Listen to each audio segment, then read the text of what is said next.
and he would have been very happy because he would have liked to have seen. I mean, they went through hell. He went through hell. This war would have never happened, and the people that were killed, a couple of million people, a lot of people with soldiers and everything else, and the people that have been displaced and forced into other areas and other countries because of what's happened, none of that would have happened.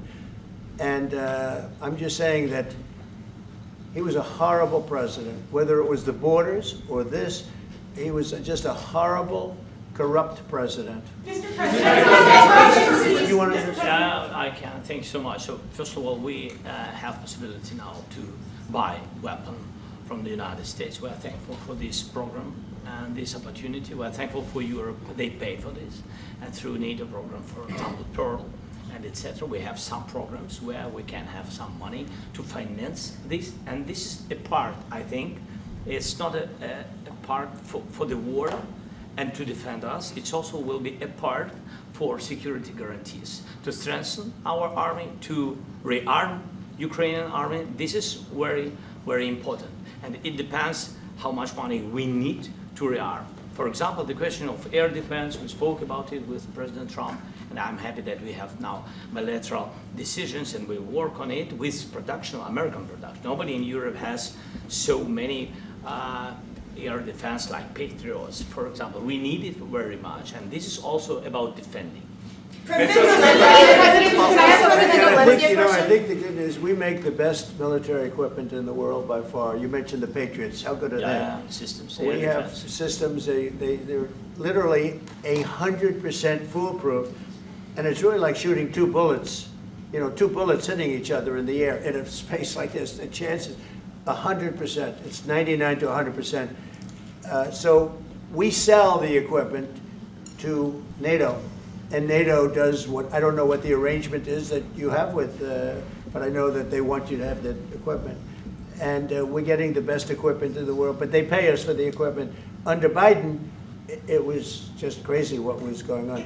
I believe the number is over 300. I think it could be $350 billion worth of equipment and money and everything else.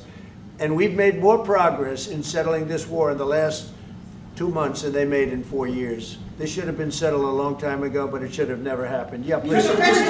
Real quickly, you pushed out on social media. Brian, go first. You pushed out on social media about doing away with mail-in ballots and potentially electronic voting machines. Can you expand on that and how important that is? Well, that's a very off-topic, just really quickly. Mail-in ballots are corrupt. Mail-in ballots, you can never have a real democracy with mail-in ballots. And we, as a Republican Party, are going to do everything possible that we get rid of mail-in ballots. We're going to start with an executive order that's being written right now by the best lawyers in the country to end mail-in ballots because they're corrupt. And you know that we're the only country in the world, I believe, I may be wrong, but just about the only country in the world that uses them because of what's happened. Massive fraud all over the place. The other thing we want change are the machines. For all of the money they spend, it's approximately 10 times more expensive than paper ballots. And paper ballots are very sophisticated with the watermark paper and everything else. We would get secure elections. We'd get much faster results. The machines, I mean, they say we're going to have the results in 2 weeks.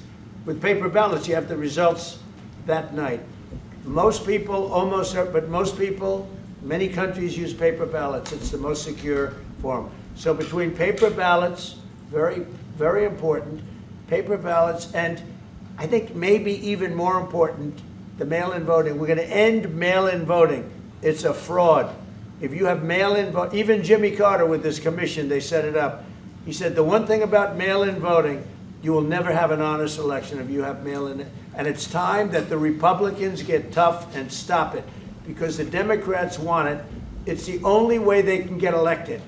Because with men and women's sports and with transgender for everybody and open borders and all of the horrible things, and now the new thing is they love crime.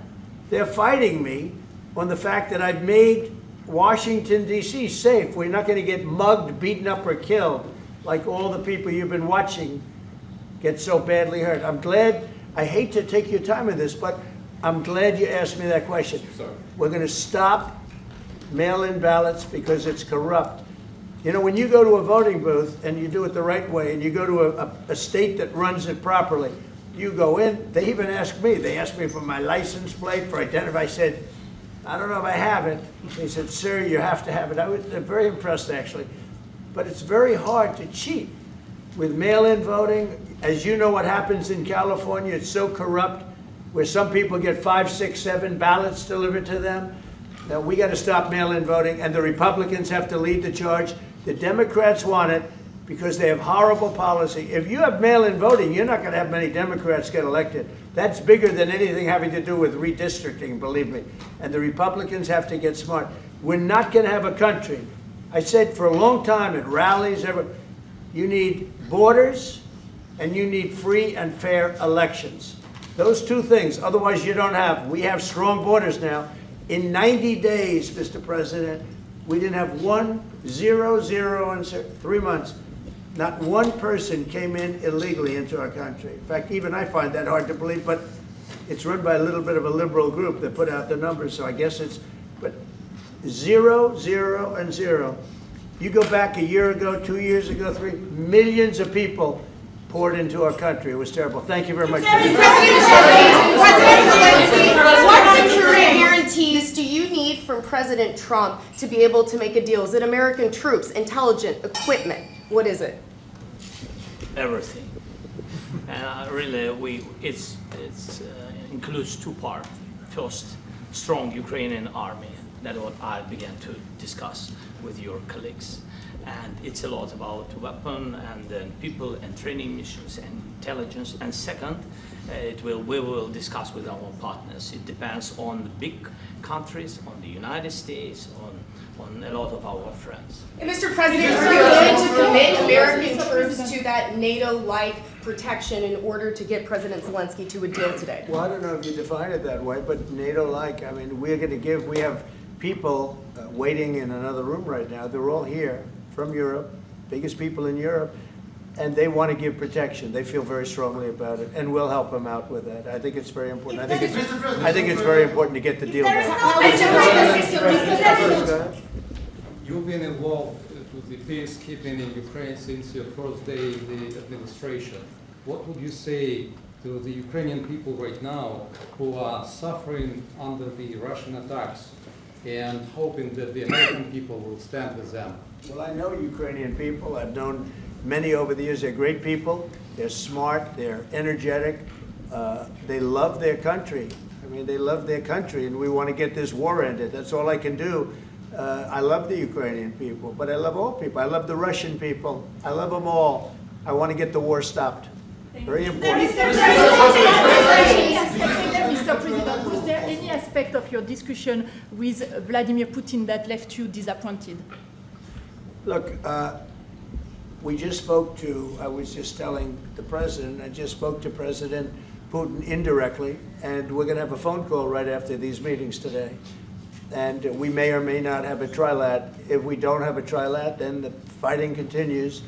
And if we do, we have a good chance. I think if we have a trilat, there's a good chance of maybe ending it. But he's expecting my call when we're finished with this meeting. Thank you very much, everybody. Let's go. Thank you. Thanks, guys. Thank you, guys. Let's go right on that way. Let's go, guys. Thank you. Thank you, press.